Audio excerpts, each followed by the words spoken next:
The cold comes first, before you see anything, before you hear anything, before the world around you takes any shape at all. You feel the cold. It arrives on your skin as a clean and total presence, not the damp, heavy cold of rain or river mud, but a dry, crystalline cold that comes from air which has traveled a very great distance over frozen ground before reaching you here. It settles against your face and the backs of your hands without any gentleness and without any malice, simply as a fact of this place and this season. It is present in the air you draw into your lungs, which comes in sharp and leaves as visible vapor, each breath made briefly visible before it disperses into the surrounding dark. You feel it in your fingers, in the tips of your ears, along the bridge of your nose.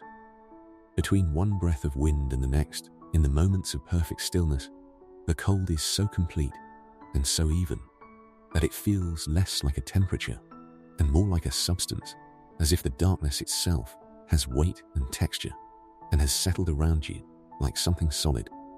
You are standing at the edge of a Norse settlement in the deep of winter, and the night is fully present all around you. The ground beneath your feet is frozen hard, not icy in the way that means treacherous underfoot, but frozen in the way that means the earth itself has given up its moisture to the air and become as solid and unyielding as the stone beneath it. Snow lies over everything, old snow, not the loose and feathery snow of a recent fall, but the compressed, settled snow of many weeks, packed by foot traffic and its own weight into a surface that gives a faint, dry compression under each step. A sound somewhere between a creak and a whisper. It is not entirely white, this snow, not in the darkness. It is grey-blue, or perhaps a grey that leans toward blue, catching the faint ambient light of the sky and reflecting it back in a way that makes the ground slightly luminous, slightly present, visible where it might otherwise be invisible in the dark. Snow has been cleared from the paths between the buildings. Someone has done this work, has moved through the settlement with a wooden board or a shaped tool and pushed the fallen snow to the sides of each path, where it now stands in low, rounded walls of packed white, blue-grey in the dark. The path between them, a corridor of cleared and compressed earth. At the edges of those snow walls, where the packed surface meets the cleared path, the disturbed snow catches whatever light falls on it from the sky above and holds it softly, so that the paths through the settlement are marked not just by the absence of snow, but by these soft, faintly glowing walls on either side. There is almost no wind right now. The air is nearly still. In this stillness, the silence of the winter night is of a quality you rarely encounter, not empty, but full. Full in the way that a great and unbroken space is full of distance and cold and dark, full of the sense of a landscape extending in every direction, far beyond what you can see or hear from where you stand. The silence here is not the silence of a room or an enclosed space. It is the silence of something enormous holding its breath. You look up. The sky above you is extraordinary. It is clear completely, perfectly clear. The kind of clarity that the far northern sky achieves in the deep of winter, when a cold, dry, high-pressure system settles in and holds the clouds away for days at a time, leaving nothing between the earth and the stars but an immense column of cold, transparent air. And in that clarity, the stars are such that you find yourself standing still and simply receiving them. They are not the stars of a temperate night, impressive but familiar. They are the stars of the far north in winter, at the kind of distance from any large settlement that means no competing light softens them. They are sharp and numerous and very bright, and the sky around them is the deepest black you have seen, which makes the stars appear to be embedded in it like points of fire in dark stone, each one distinct and present and slightly cold in its brightness. The band of the galaxy crosses the sky from one horizon to the other, visible here not as a vague suggestion, but as a genuine feature, a river of concentrated starlight, the accumulated glow of stars too numerous and too distant to be individually resolved, giving the sky above its center a faint and milky luminosity that is different from the blackness around it, softer and more diffuse, a smear of ancient light crossing the winter dark. And then there is the other light. You notice it at the edges of your attention first, while you are still looking at the stars, a faint shifting near the northern horizon, low against the dark line of the tree line, a pale and moving glow that is so subtle you first take it for the memory of sunset. Some last residue of the day's light trapped at the edge of the sky. But it is not that. The sun set hours ago, and the light is moving in a way that no residual glow moves, in a way that no cloud moves, in a way that has no name in the vocabulary of ordinary sky watching. It shifts within itself. It brightens in one area and fades in another simultaneously. It lifts very slowly from the horizon and rises without any apparent cause, without any wind to carry it, simply rising because that is what it is doing, because that is what it does. The color of it is a question. It is pale. It tends toward green, a pale, cool, softly luminous green that is not quite the green of any plant or water or paint, not quite anything you have a word for. Something that falls between green and white in a space that language does not usually need to occupy. But it does not stay entirely green. At its brightest moments, there is something toward blue in it, and at its edges, where the curtains of light thin and fold, something that might be the very beginning of a rose color, held briefly and released. You stand in the cleared path between the buildings of the settlement, and you look at this light for a long moment before you look at anything else. It is not urgent. Nothing about it demands urgency. It is simply there, above the tree line, moving in its slow and patient way, as if it has been doing this forever and will continue to do it after you have gone, and after everyone who has ever stood here looking at it has gone. The settlement before you is small, as settlements in this part of the world tend to be a dozen buildings, perhaps, arranged without any formal plan, placed according to the land and the practical needs and the accumulated decisions of the people who built them over the generations. Close enough to one another that a voice raised in one building can be heard in the next.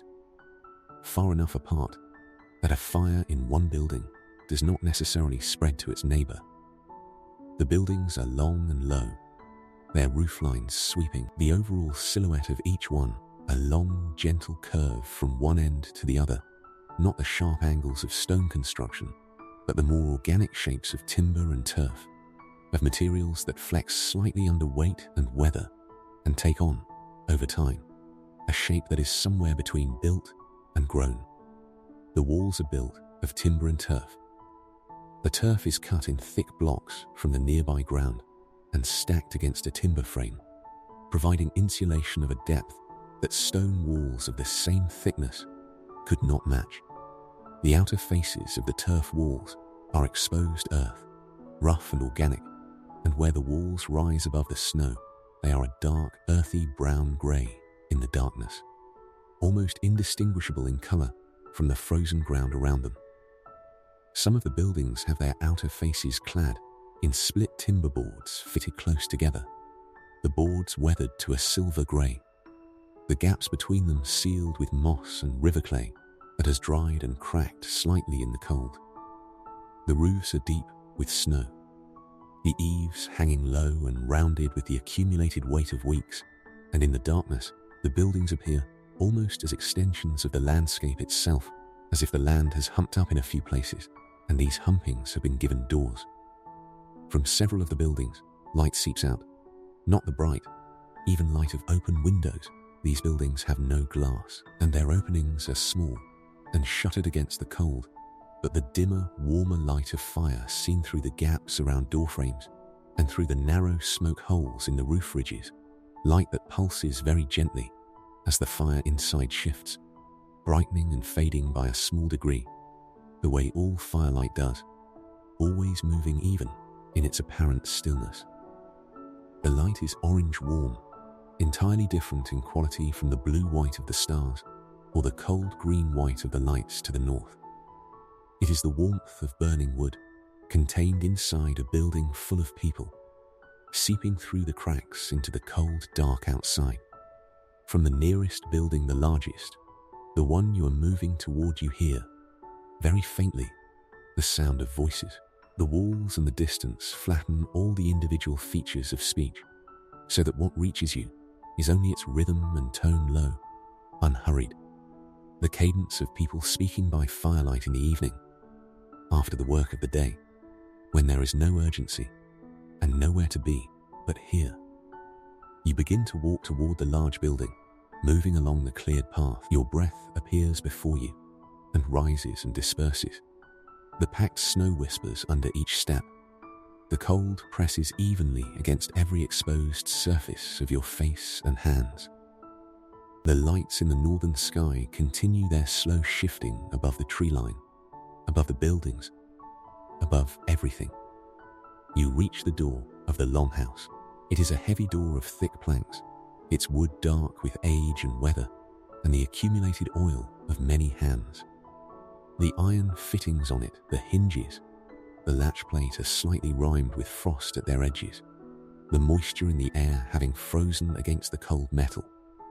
Above the door frame, in the lintel timber, something has been carved. You lean closer in the dark and make out the shape of an interlocking pattern, not letters, not a recognizable figure, but a flowing arrangement of lines that crosses and recrosses itself without beginning or end, a knotwork that turns back on itself in the way that certain kinds of thought turn back on themselves, or certain kinds of story. It has been put there deliberately. It has been there for a long time. It defines the threshold between the outside world and the inside one. You place your hand on the door, and you push it open, and you go in. The warmth is immediate and total.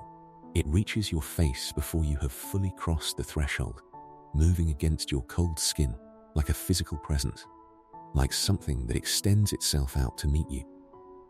After the absolute impartial cold outside, the warmth of the longhouse is almost startling in its specificity. It is warm here, because there are people here, and a fire, and animals nearby, and the accumulated heat of all of these things has been held by the thick walls and the deep roof through the hours of the day, and now fills the interior with a gentle and steady comfort that the outside world has entirely no share of. You pull the heavy door shut behind you and stand just inside it, letting your eyes adjust to the different quality of light within. The longhouse is long, that is its essential characteristic, its defining fact, the thing that its name in every language spoken here reflects. It extends before you in a single great space, stretching far further in its length than in its width, the roof rising from low eaves on either side to a ridge high above the center of the floor. 2 rows of upright wooden posts run the length of the building, 1 row on each side of the central spine, supporting the roof at intermediate points along its length. These posts are thick and old, their surfaces worn smooth, at the height where people habitually place a hand smooth and slightly darker than the surrounding wood from the accumulated contact of many years, many hands, many bodies, moving through this space in all the seasons of a long habitation. Along the central axis of the building runs the hearth. It is a long, low fire built in a shallow trench of flat stones, perhaps the length of 4 or 5 people lying head to foot, and it burns at a steady, settled level, not roaring, not particularly bright, but producing an even and substantial heat that reaches to both long walls and to the roof above. The fire has been managed for a long burn.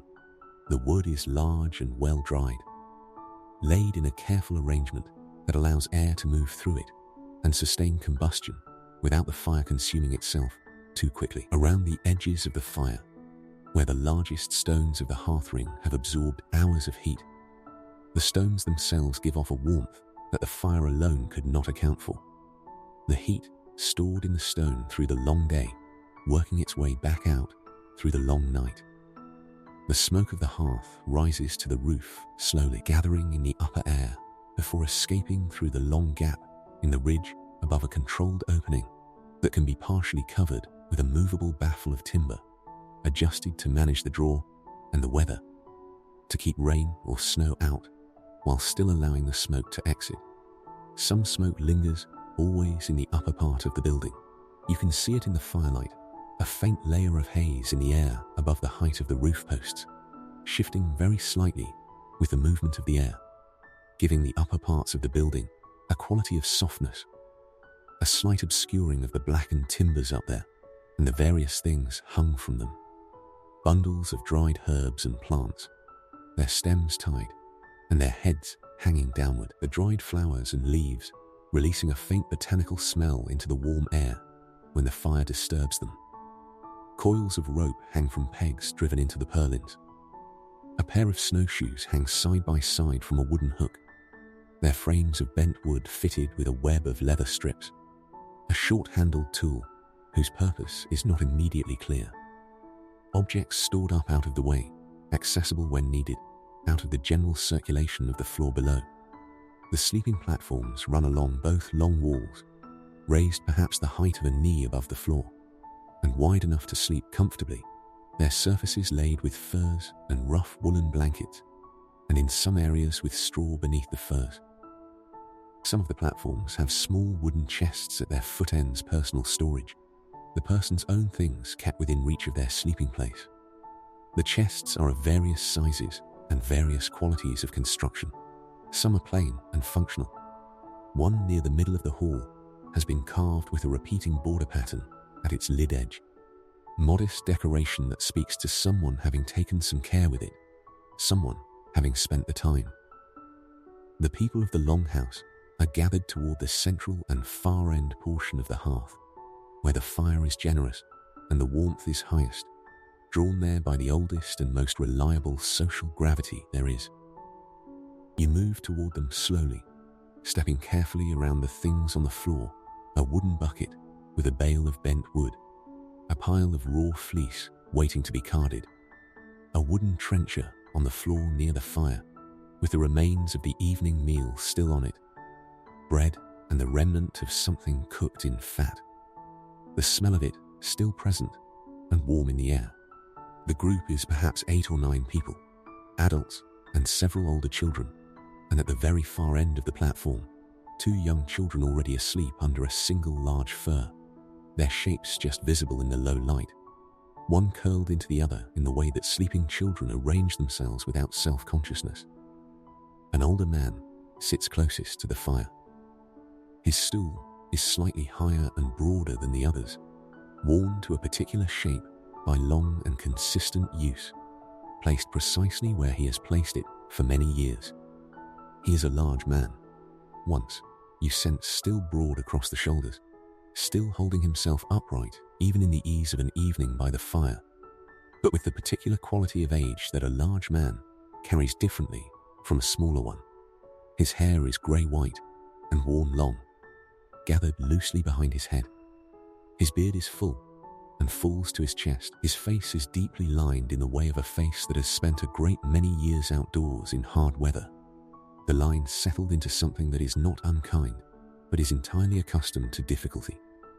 His hands, resting open on his knees, are the hands of decades of outdoor work, large and thickened, the joints swollen slightly, the skin roughened, marked here and there by old scars of the kind that accumulate in a life of handling tools and ropes and livestock and iron. He is not speaking now. He is watching the fire with the easy, unfocused attention of a man who has no obligation to the current moment other than to be in it. To his left, a woman of similar age is spinning.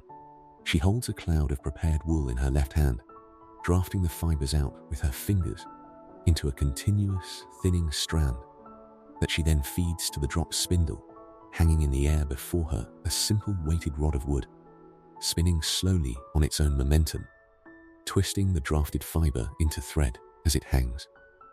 The motion of her hands is almost invisible in its subtlety, a barely there drawing and guiding of the fiber, so habitual after so many years that it requires no conscious direction and produces no apparent effort. Thread builds on the spindle shaft, even and fine.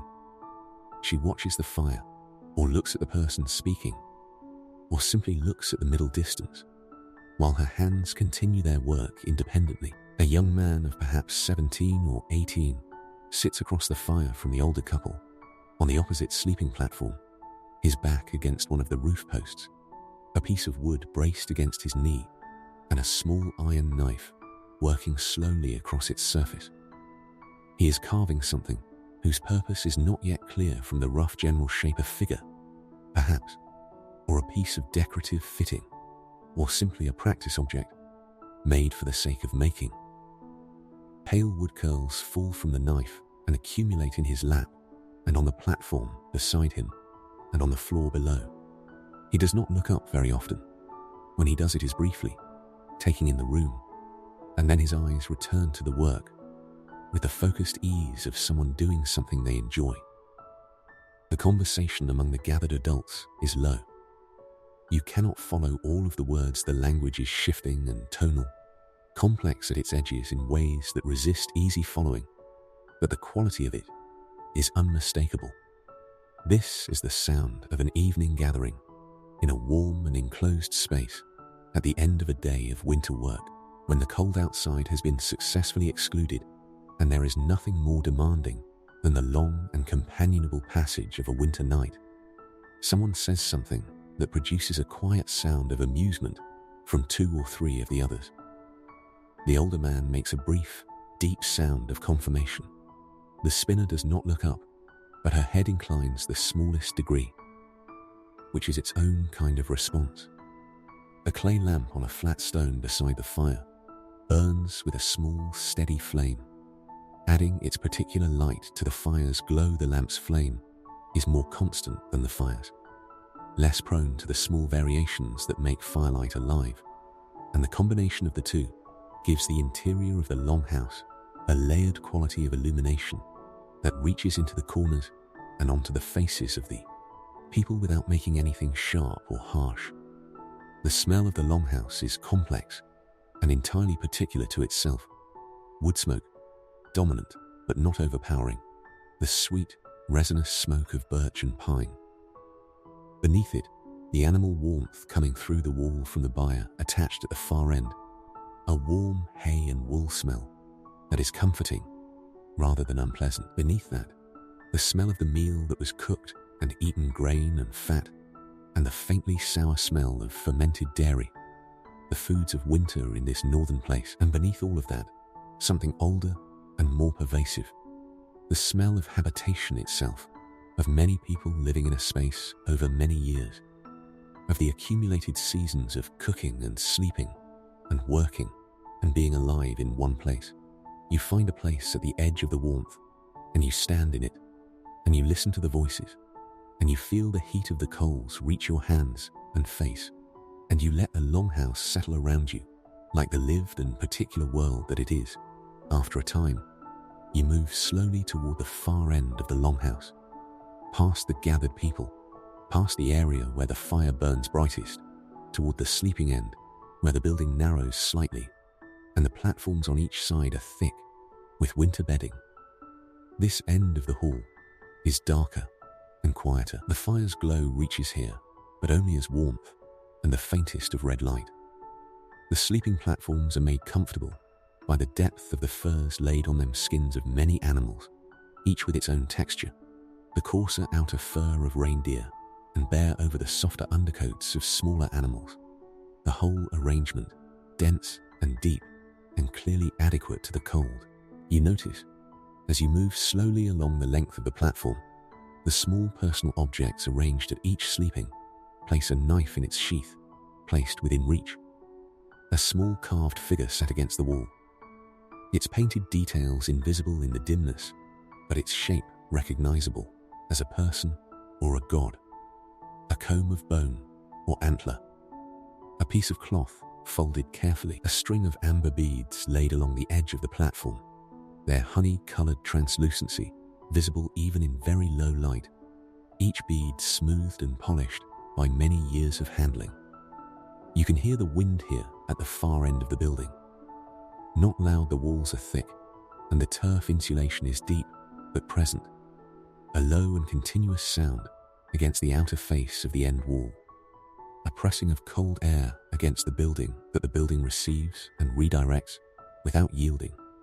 The sound of it is steady and almost musical in its evenness, more like a sustained note than like a random noise.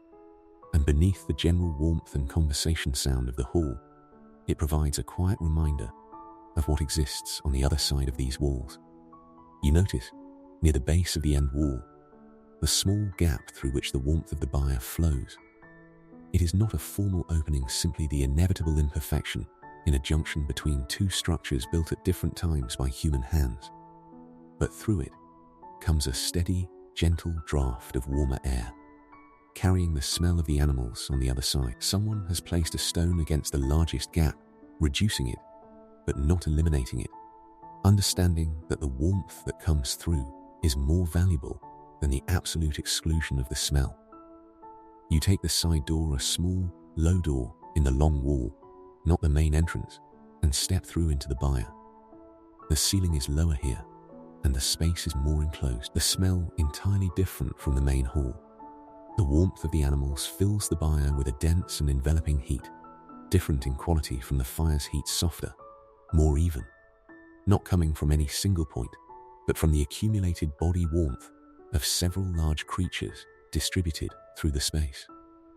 There are 4 cattle in wooden stools along one wall, each stool barely larger than the animal it contains, the floor deep in old straw that has been added to over weeks and which has compressed under the animal's weight into a mat that is warm at its lower layers despite the cold of the ground beneath. The cattle stand or lie with the complete patience of large animals in a familiar space, their breathing slow and audible, their eyes reflecting the light of a single small lamp hung from a beam, dark, large, calm eyes that turn to look at you without alarm or any great interest, acknowledging your presence and then releasing it. Near the far end of the byre, 3 sheep stand pressed together in a penned area of woven hazel panels, their combined wool creating a pale mass in the dimness. They are still. One of them moves its jaw in a slow, recursive way, working something over, though what it might be chewing in the middle of the night is not apparent. Their breath makes small clouds in the air near the ground where the cold has crept in under the door. You stand in the warmth of the animals and listen to the byre's sounds, breathing, the faint settling of straw, the occasional creak of a stool timber. Very occasionally, the low inward sound of a cow adjusting its position.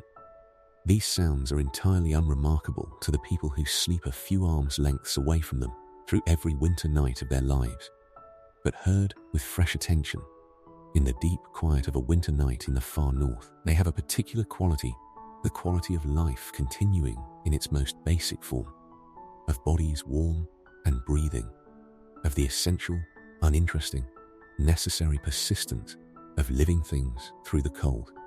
You go back through the side door into the main hall. The woman who was spinning has set her spindle down on the platform beside her, the thread carefully wound. The distaff of prepared fibre set close at hand for the morning. She is speaking now to the man beside her in a low voice, her hands quiet in her lap for the first time this evening. Across the fire, the young man with the carving knife has added a fine curl of wood to the pile at his feet and is holding the piece up slightly, turning it in the firelight to look at its emerging shape from a different angle, tilting his head to one side with the particular squinting attention of someone trying to see through the rough surface to the finished thing beneath. You move toward the wall on the far side of the hall, where the larger objects of the household are stored and where the domestic life of winter is most visibly concentrated. Along this wall, several wooden chests are arranged, some stacked, some standing alone, each one latched with an iron fitting. The largest of them is at the height of your hip, its lid broad and flat, its iron lock a simple but solid mechanism of the type made by a skilled smith.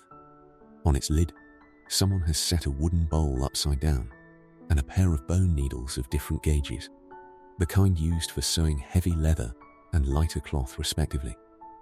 These small domestic objects resting on the chest top have the look of things set down for a moment and left, which means they are probably set down there most evenings and retrieved most mornings, having established for themselves a habitual place in the household's geography. Near the chests, a row of earthenware pots and wooden vessels of various sizes contain the winter provisions.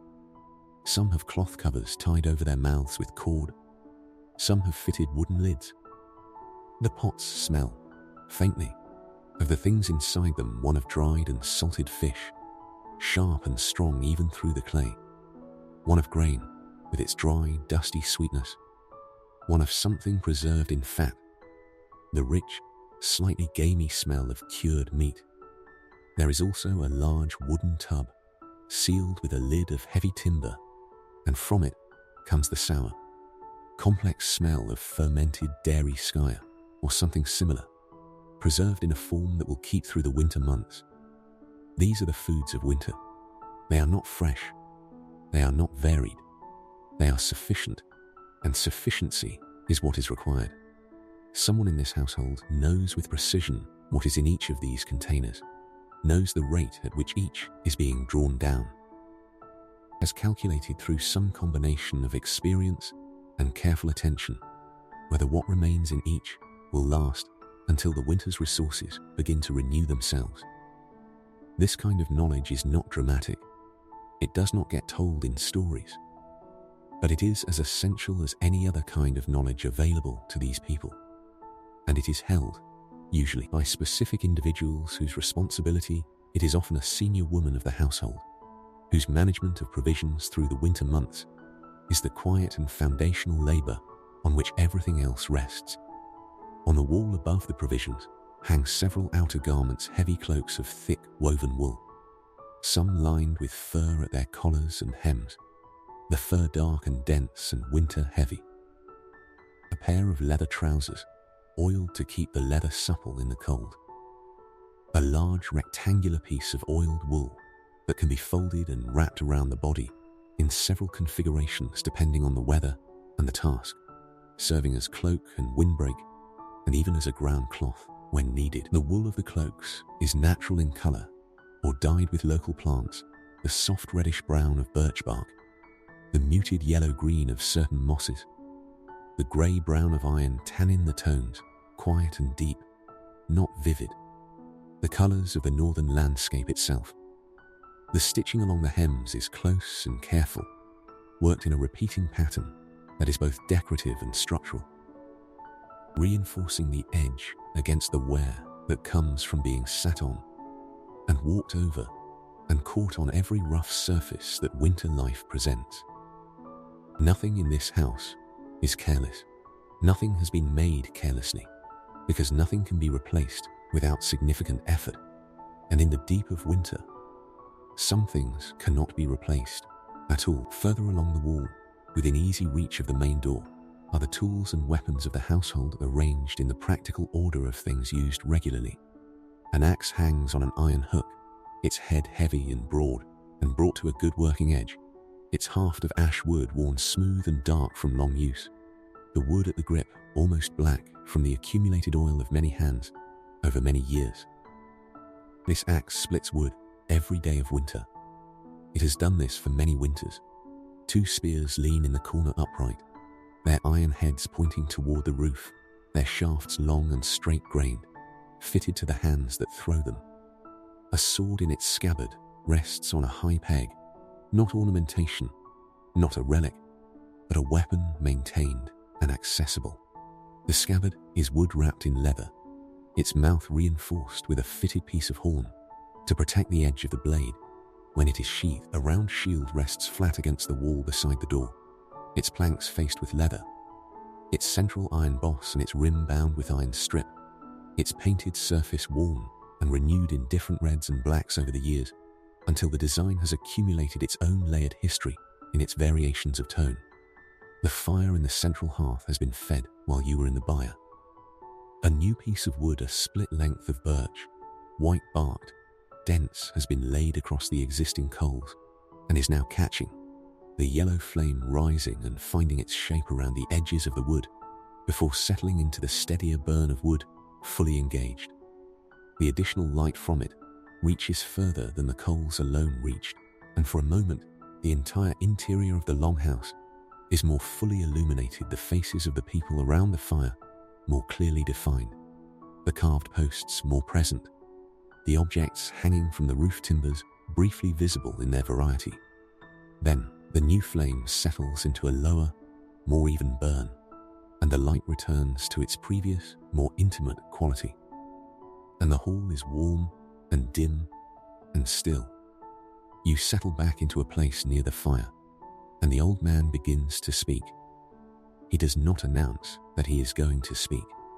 He does not shift his position or clear his throat in any preparatory way. He simply begins, his voice low and even and already fully formed, as if the story he is telling has been waiting just below his silence for some time and has now decided to move.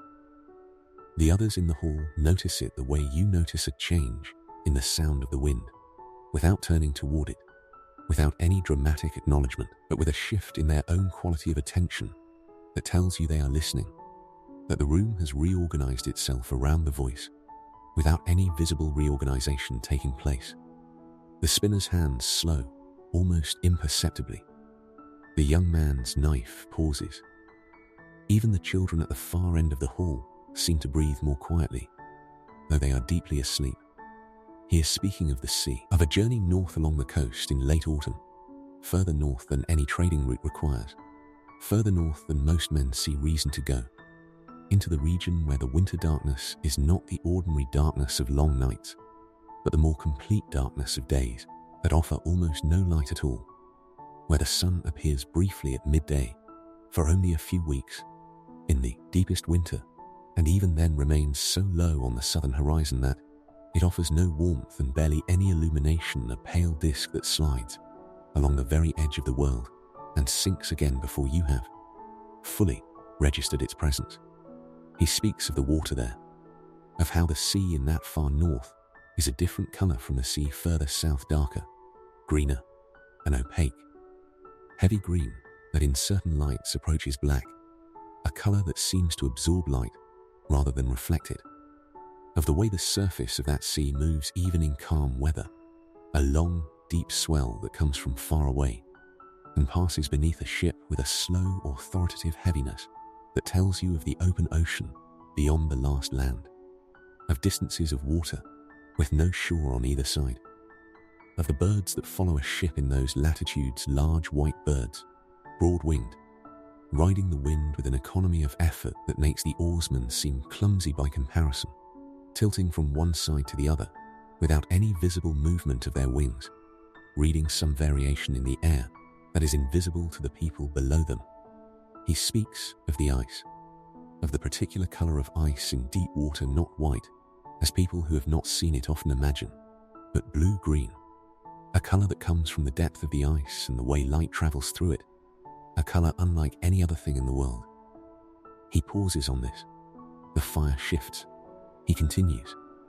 Of the sound the sea makes under new ice in the first cold days, a low, structural groaning and cracking that seems to come from everywhere at once, from the water, from the ice above it, from the air, as if the sea itself is complaining of the cold, but quietly, in terms you are not quite meant to understand.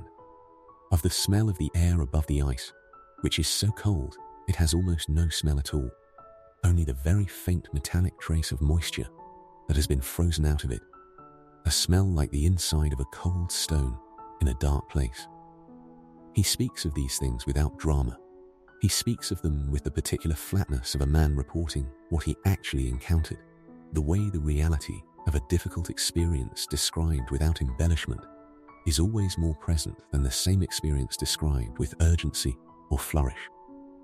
You feel the cold of that northern sea in the quality of his voice, in the pauses between his sentences where the memory of it seems to press, and in the way the people around the fire hold themselves slightly more still, attending to something they are imagining rather than something they are seeing. And then he speaks of the lights. The lights he describes are the lights you saw when you first arrived here tonight, the same pale, moving fire in the northern sky. But in his telling, as in the understanding of the people gathered around this hearth and the people of this region across many generations. The lights are not simply a phenomenon of the sky to be observed and noted. They are a presence. They are a communication of a kind between the human world and the worlds that lie beyond it. The lights, as he tells it, are the shimmer of armor and shields belonging to the Valkyries, the women who serve Odin, the Allfather, who ride between the worlds of the living and the dead on their great horses, moving across the boundary that separates what lives from what has passed beyond living.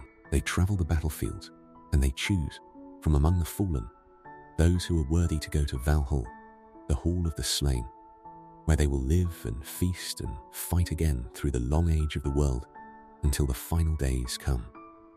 The light in the sky is the reflection of their armor, catching the light of another realm, seen from the human world below. A momentary glimpse through the fabric of the boundary between one world and the next. He does not say this as a proposition to be considered or a theory offered for evaluation. He says it as established fact, as clearly known as the behavior of the tides or the sequence of the seasons, as the certainty that the sun will return after the longest night. The people listening to him know this as they know their own names. It is not new information, but the telling of it is not merely repetition. The telling of it, here, in this hall, on this winter night, with the lights themselves outside above the snow and the tree line, gives the known thing its weight again, restores to it the quality of something real, rather than merely remembered. There are other things the lights are said to be. The fire of the god's own realm, Asgard, leaking through the boundary of the worlds on the darkest nights, visible from the human middle world below.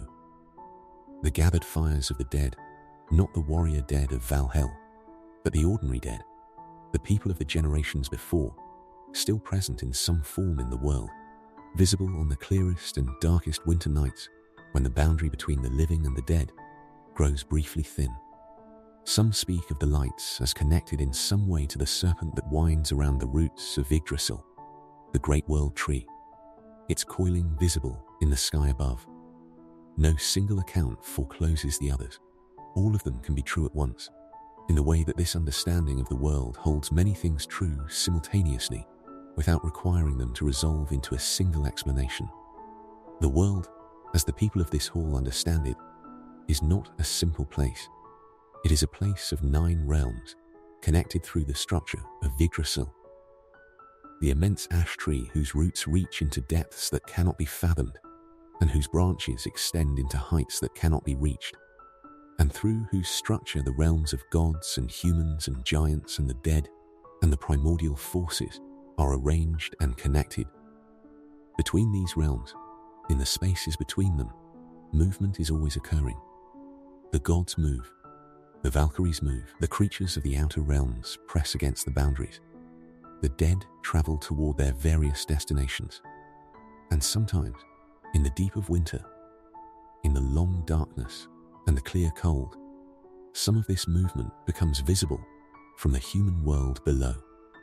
The lights in the northern sky are one of the places where this is felt most plainly. The old man finishes speaking, or pauses in his manner of telling. The distinction is not always clear. The room holds the quiet that remains after a story not empty, but occupied by something the words have placed there and then left. The fire shifts.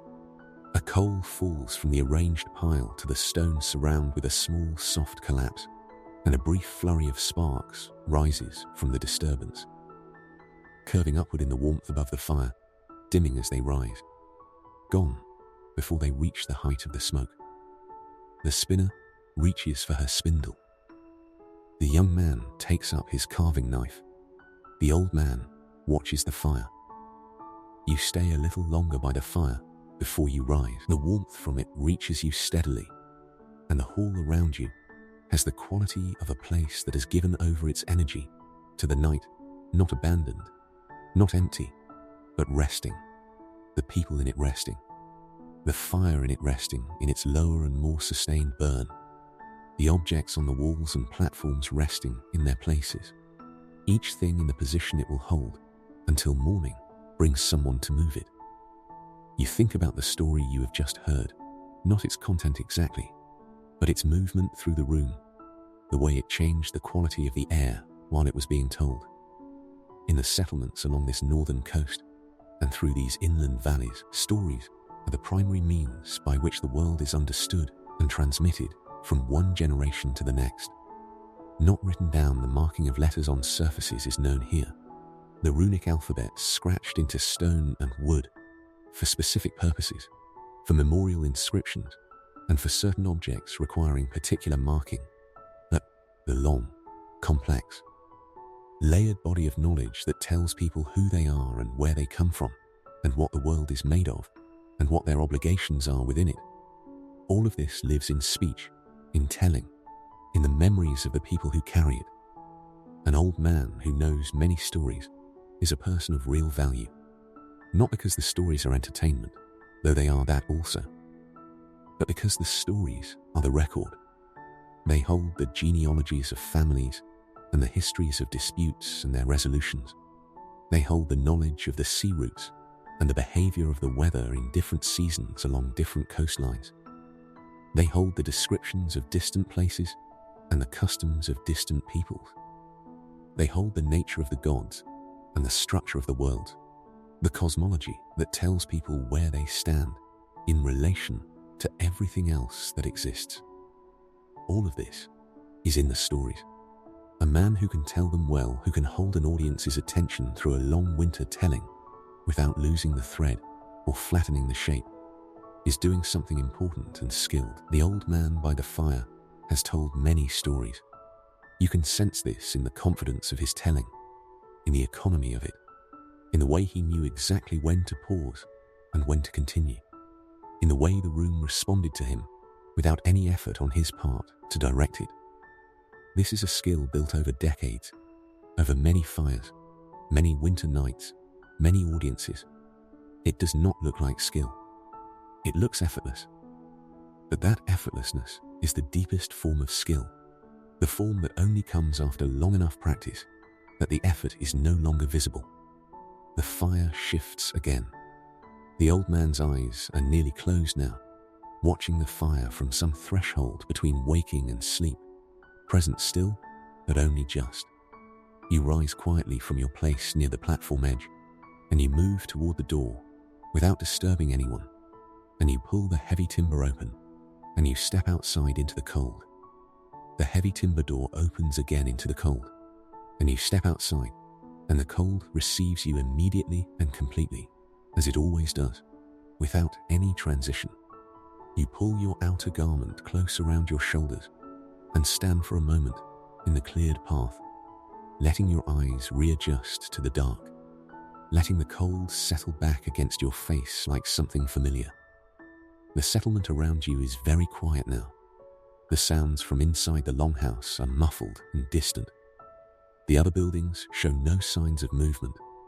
There is only the cold and the dark and the paths between the snow walls and the sky. You stand in the cleared path outside the longhouse and you look up, and the lights have changed while you were inside. What was a pale smear on the northern horizon when you arrived has become something vast.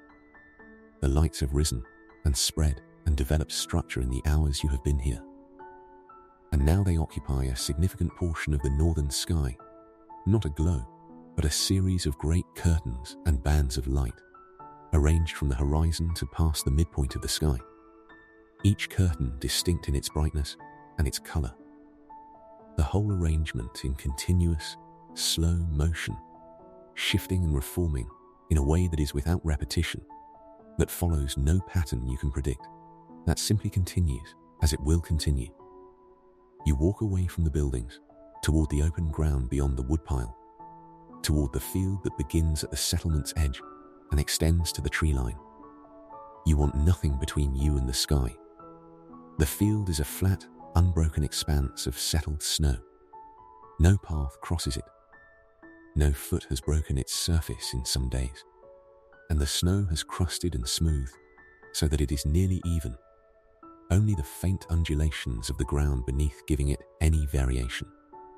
In the light of the aurora, the snow surface is not dark, but faintly illuminated, picking up the cold, pale green of the lights above and reflecting it back in a way that makes the whole field glow softly, as if the light is coming from the ground as well as the sky, as if you are standing between two sources of the same quiet fire.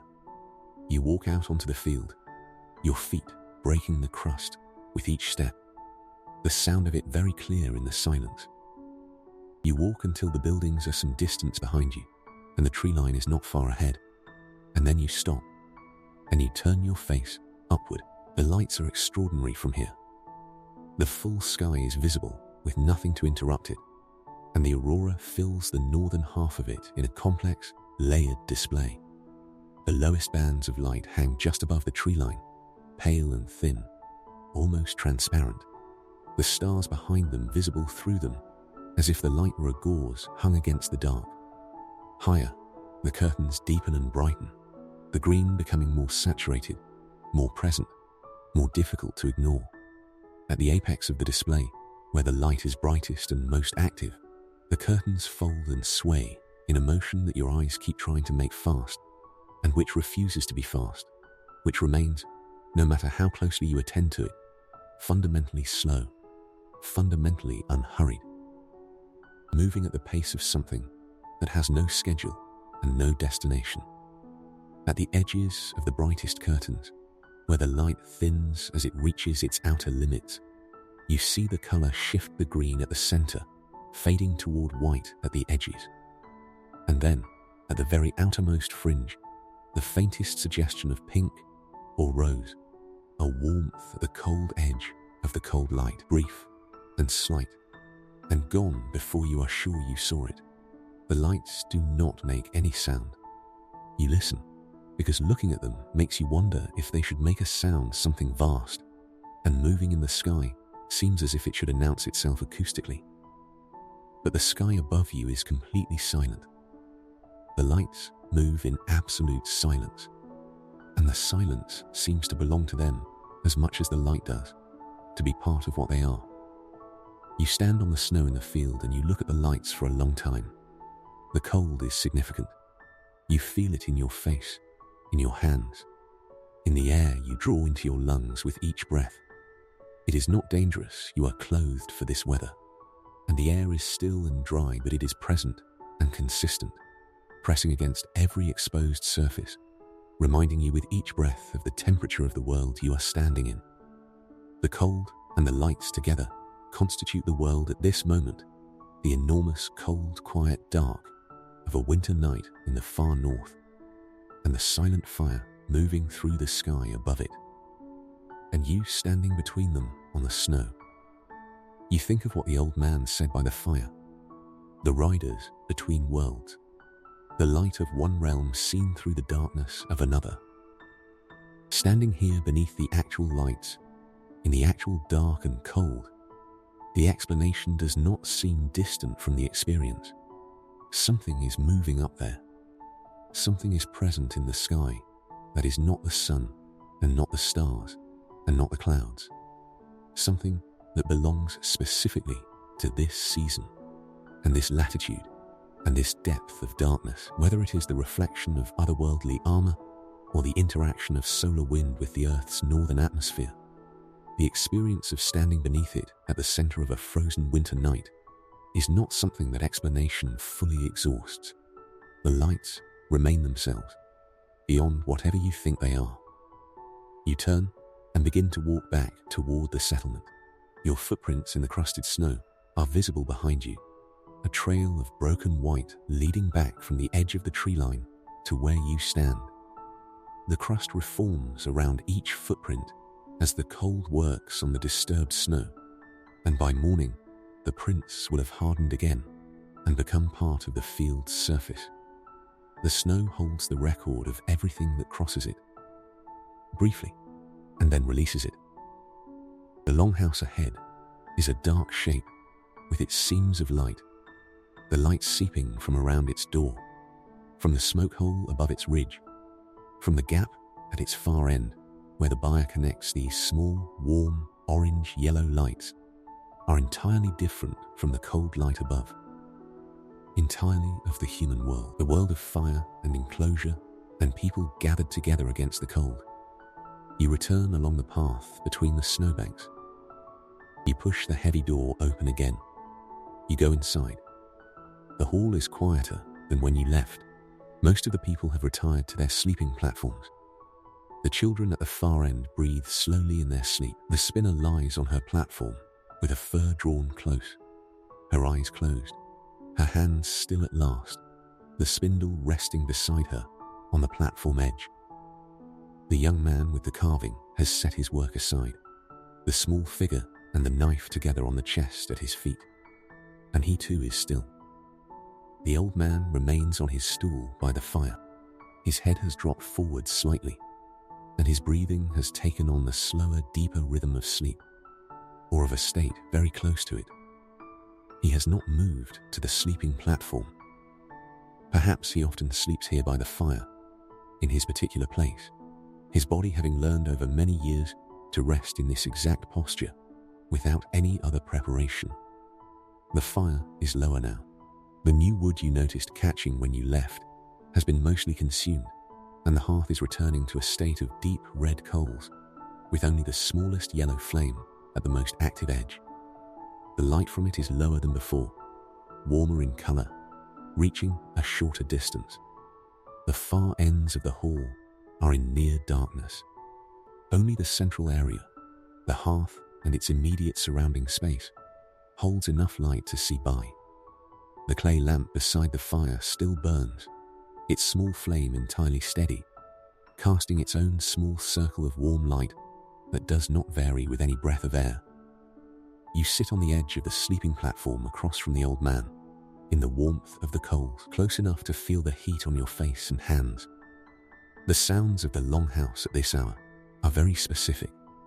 The breathing of the sleeping people slow, deep, individual, each one its own rhythm. The low sound of the cattle in the byre through the partition wall.